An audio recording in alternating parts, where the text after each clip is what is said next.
Lia Chang. I'm Amy Chang. And we are at Welcome to Chinatown, where the Asian American International Film Festival is in full swing. And look what we have! Oh my god, it's so good! Amazing flavors. And it's the name of the Nine Treaures Creamery. And oh my god, there's raspberry, mango, chocolate. It wasn't any good at all. And Harry just... No good. No good. No Not good. good at all. But no, actually, maybe he should get some seconds. Yeah. I'll be back.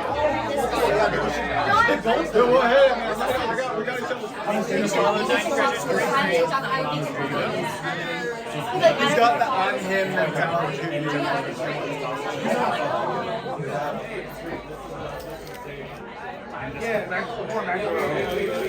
You get one of each, so you don't even have to choose. Welcome to this edition of Backstage Pass with Lia Chang. I'm your host, Lia Chang. Today I'm in New York, Chinatown, at Welcome to Chinatown to celebrate the 48th Annual Asian American International Film Festival. And I am here with Perry Young, who is a filmmaker, actor, musician, producer. Today we're talking about his Bunny Lover by Katarina Zhu, which will be screening on Sunday at the Regal Union Square at 4:30. Yes, thank you for that, Leah. Thank you so much for supporting the film. And all you do, actually, everything you do. Well, you're very welcome, but you know, we go so way back. So let's talk about the film a little. I know you don't like to drop any spoilers, but just to give the audience a sense of what the film is about. Well, the film really is about love, right? Who doesn't need more love in today's world? Film is about a young Asian American woman in New York City who is searching for love in all kinds of ways, but unknowingly. So one day she bumps into her father, her estranged father, played by me. So she gets to rekindle a kind of familial love. And then the film also explores friendship and romantic love. And so the character goes through trying to understand what all of that is. And she actually is a cam girl kind of sex worker in a very non-judgmental way. So this film is just a very intimate look at what love is for a character, and New York City is a character in the film, for all those who live in New York City, actually. So beyond Asian America, it's just about love. Did she know you? How did you come to be part of the film? You know, that's a good question to ask Katarina, but she did reach out to me on social media, and she introduced herself and the script and said, would you like to read the script? Should I send it to your manager? Which is what most people do. Sometimes I say, just send me the script. And she did, and I read the script, and it was amazing because it really is a role. I'm always interested in supporting young Asian American filmmakers, and especially Asian American women, because it's so hard to make a film. And if you know anything about statistics, the numbers for women filmmakers are very small compared to male filmmakers.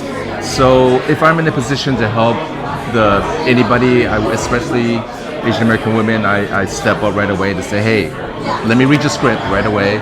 And it was just a beautiful story. And my story was about father and daughter, and how rare is that in our in our world to get a story in independent Unless film. you're Lauren Yee.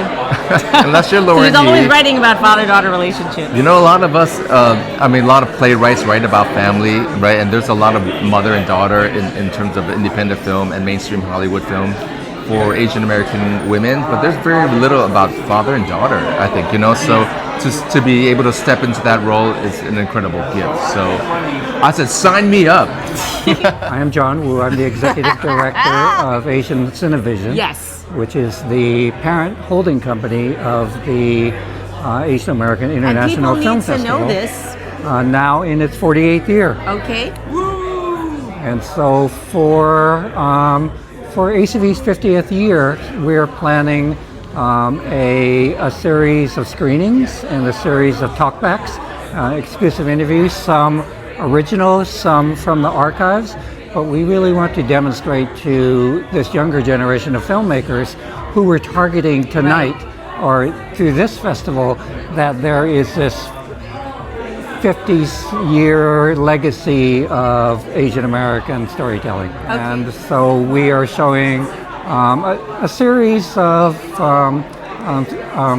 the best of the ACV's archives of the last 50 years of exhibitions. Right. And so that's going to continue to grow, and then we're going to put a survey in the field to all the stakeholders from the past 50 years Right. about what's their famous, what's their most favorite Asian American film. And then so we'll cross-reference that with our archives, and so we could actually highlight what ACV's curatorial vision. It'll actually be on ACV, AsiansInnovision.org. Okay. And we're probably not going to start it until October. A few other archival selections that we're doing, but we're also working, part of this panel that we're doing here at Welcome to Chinatown is archival best practices. Okay. And so we are working, our archives are with NYU at Tamiment Library, brokered by APA Institute. And so when we cross-reference it, it'll become clear like what are the mainstream Asian American films, and then what ACV shows. Wonderful.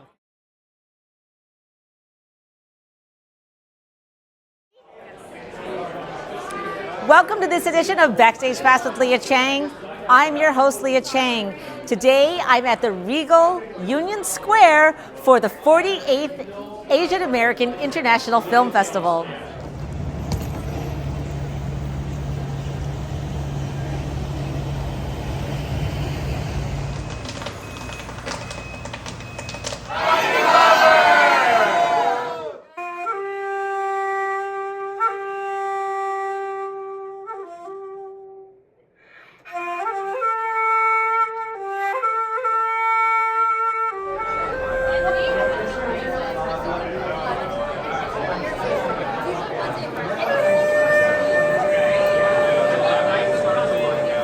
Come this way.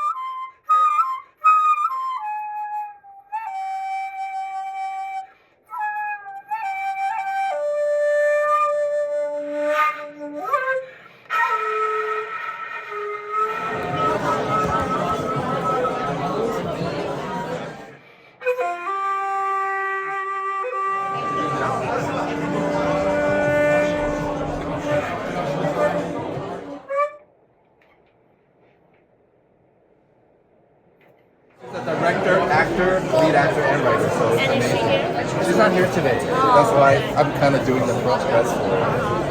Hey. All right, wait. Oh yes. Oh my God, this is our white interview. That's WITE.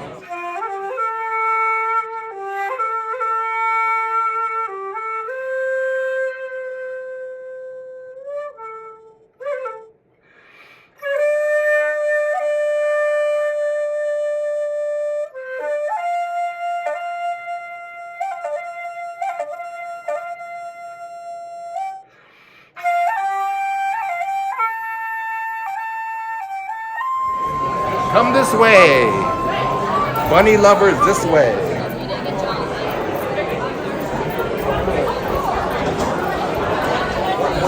Huh? 14. What? The theater's 14. Oh, the theater 14, sorry. Oh! Rock theater.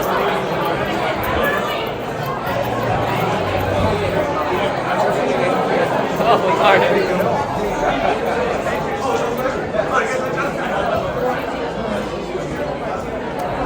I'm so excited to see this was an Asian American crowd.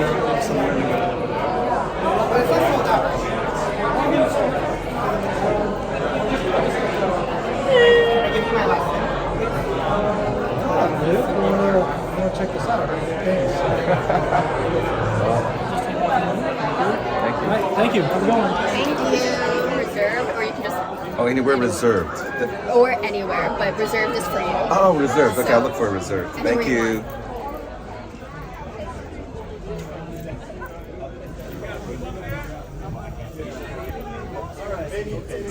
kind of nervous. Why? Why are you nervous? Because it's like my hometown. Yes, it is your hometown. We're here to support you. Hometown. Hey, Barry. June, what's up, brother? Congratulations. Thank you.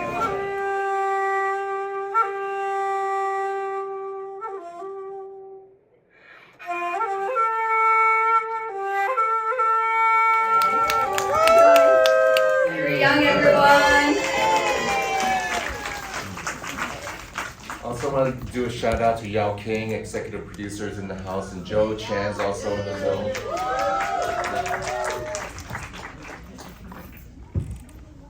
Thank you so much for being here. Thank you. All right, let's get into it. My first question for you is, you're a dad in real life. You play a dad in the film. In another interview, you had mentioned that your character takes the poison of trauma and is able to turn it into medicine. And I think that's a really universal thing for dads, for parents, for people in this community. Can you speak a little bit about what that means to you? Right, when I first read the script, I saw that, oh my God, this dad just left this character, right, Rebecca, in a really bad place in the world, you know, like, it's just like, you know, I think about my kids and I'm going like, man, they're the most precious thing in the world to me, and you know, the best thing I can do as a human being, as a parent, is to lead them with tools to like deal with the world, right? I mean, look at the world right now, you know, and if you don't have tools to deal with that, you're kind of screwed, you know, and that's you know, that's if you're like a mindful parent, right? But if you're like a deadbeat dad like this guy, William, you leave a legacy of trauma, you know, emotional trauma, and I think that's the worst thing a human being can do, you know, it's like have kids and just, you know, lead them, you know. So when Rebecca asked me, Katarina asked me to do the film, I'm like, yeah, we have to address that. Trauma is such an important thing. Mental health is such an important thing, you know, that is not talked about in society, right? So that was the first thing that affected me from watching this film, and I got actually really emotional. This is just like a backstory. Is the pictures of me as a young kid. I mean, those are my real pictures, and that's my oldest. At the time, born female, but is a trans male now. So I get really emotional looking at that and seeing the photos. And Katarina, who saw the photos, went, "Oh my God, you must have been a great dad," you know. And I'm like, you know, I'm still trying, you know. So, yeah. Just some like generational trauma for Sunday afternoon. You obviously have been in huge studio films and TV shows, and you still work in indies and Sundance films, and you're here today with this Asian American Film Festival, and we're so grateful to have you. Thank you so much. Yeah, and I was wondering if you could talk about what being in this space, being an Asian American in New York City in film means to you. Wow. Well, actually walking in here, I was talking to my dear friend Lia, who I met like over 30 years ago when I first moved to New York. One of my first friends, and I went, oh my God, I'm kind of nervous, you know, because I'm watching a film in my community. New York City was the first place I became a professional actor. I got paid to be an actor in 1991, and that was the first time. And you know, and there was nothing in television for Asian Americans back then, right? Nothing. And this was before Joy Luck Club, right? So the only thing that I could have auditioned for at that time was the once-a-year episode on Law and Order about Chinatown, right?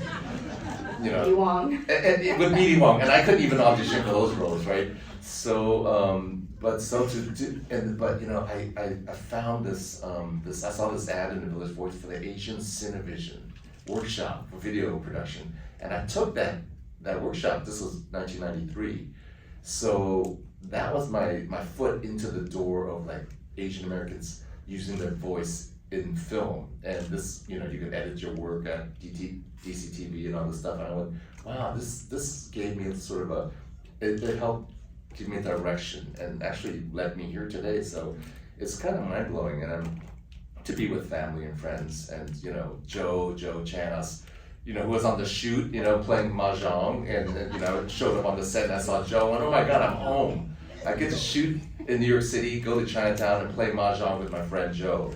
How great is that, right? So it means a lot. It's really just, it means a lot to me to be able to do a film like this and be seen here at Asian Cinevision. And I must say, it's so important for Asian Cinevision to be having these festivals, right? Because I know how hard it is, and right now it's harder than ever with all the funding cuts from this new administration.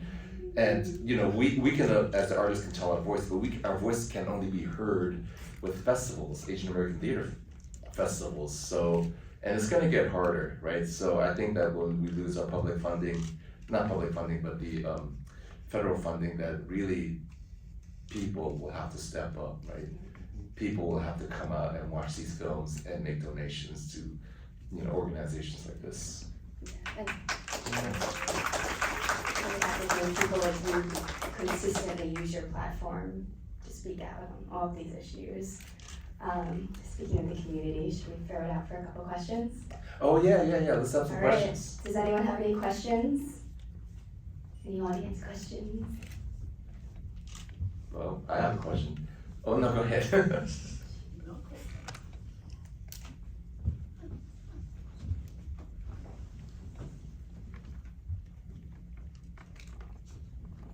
Hi there.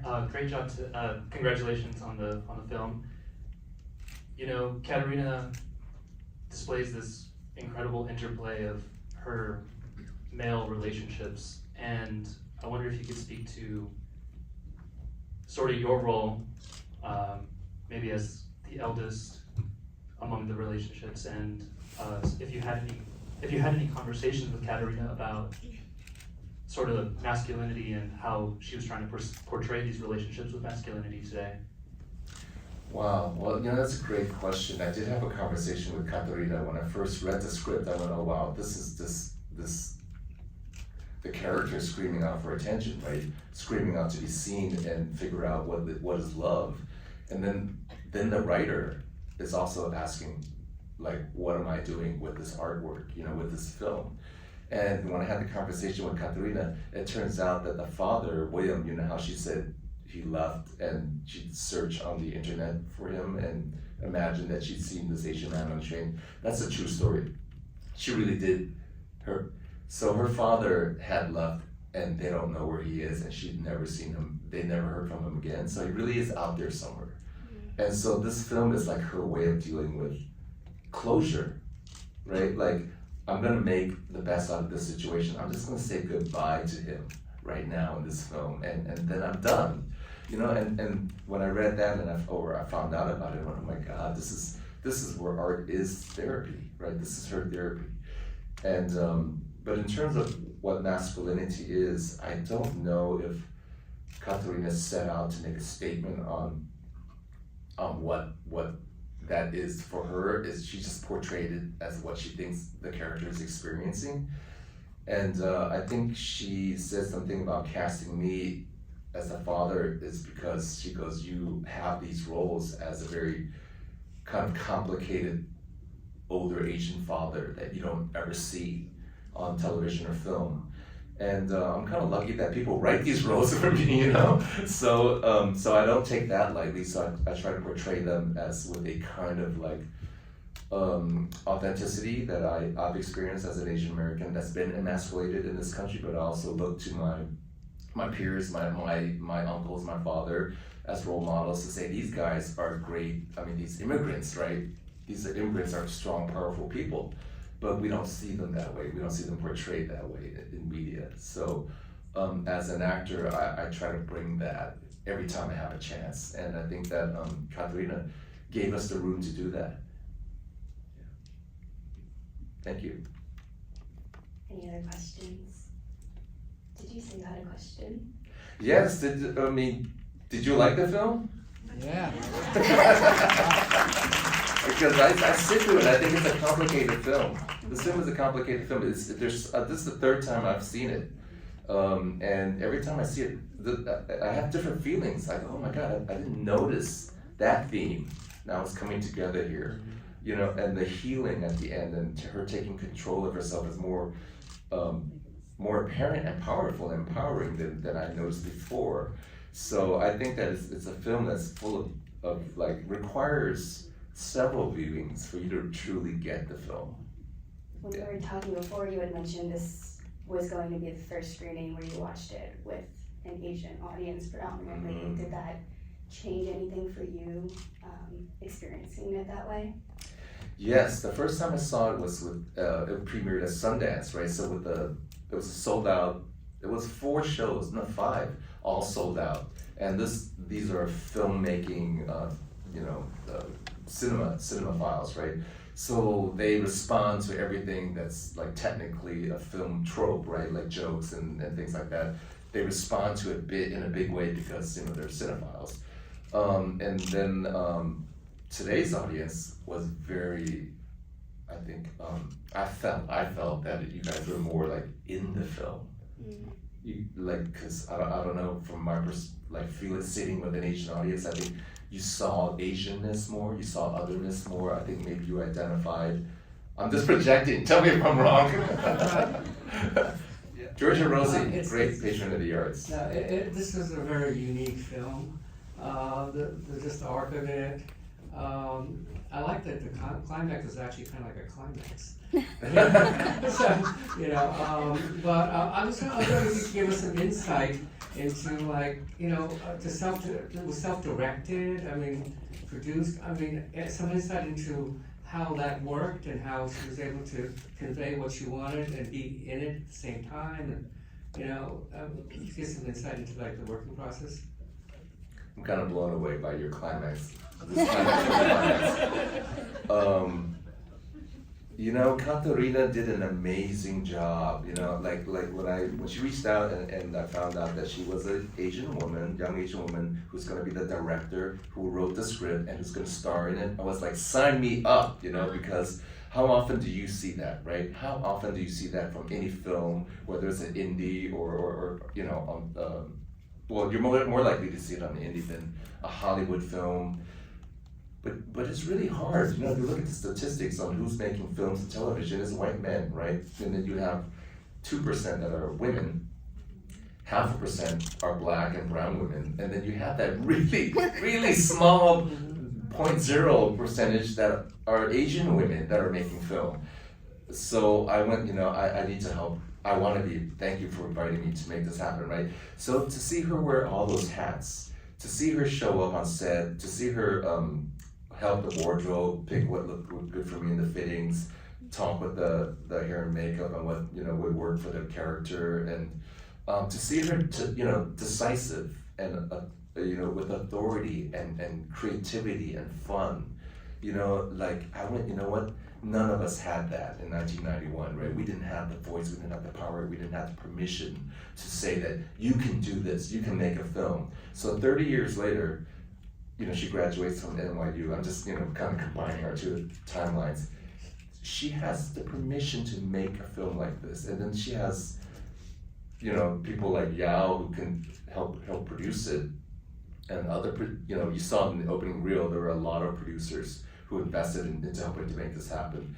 But she wore all these hats, and then she directed, and she also had a great team. So whenever you make a film, you need an incredible team behind you because it's so hard. The work is so hard. You need people you trust. You need people who are on the same page with you, so that when you get on the set and you're just filming, it's just fun, right? There's no talk about what does this mean, you know, this kind of stuff. You know, that should have been taken care of a long time ago. So you show up on set and you're just playing, right? So she trusted her team.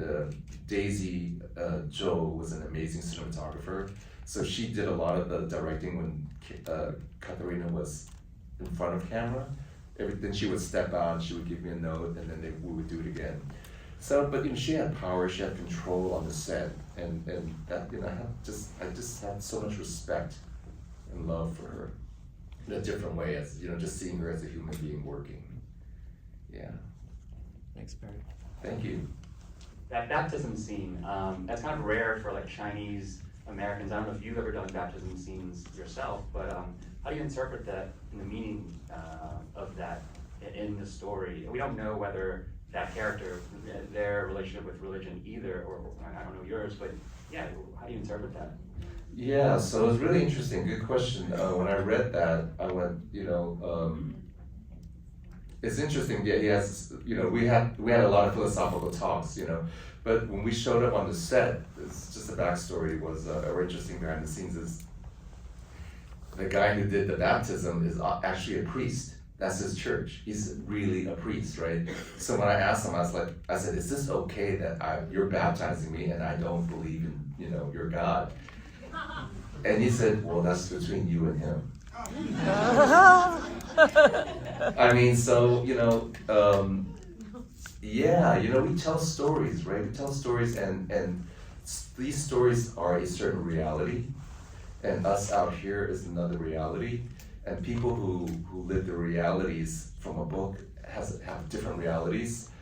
So I think I try to stay open-minded in saying that I don't write off any of these religions. I just live my own reality and try not to step on other people's. And even when we're making art, that's another reality that gives me license to, agree to or disagree with other people's realities. I hope that answers your question. Thank you so much again. Thank you, Perry. Thank you, everyone, for coming out. And we encourage you to vote. We have QR codes at the door. And stick around for our centerpiece tonight. Thanks, everyone.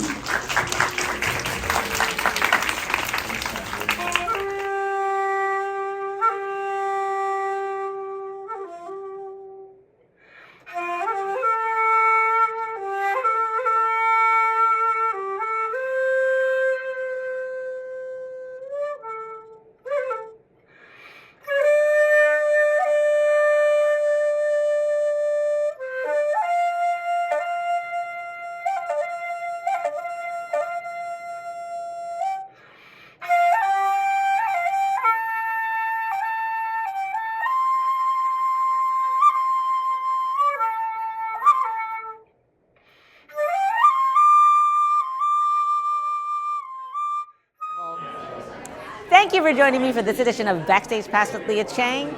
Until next time.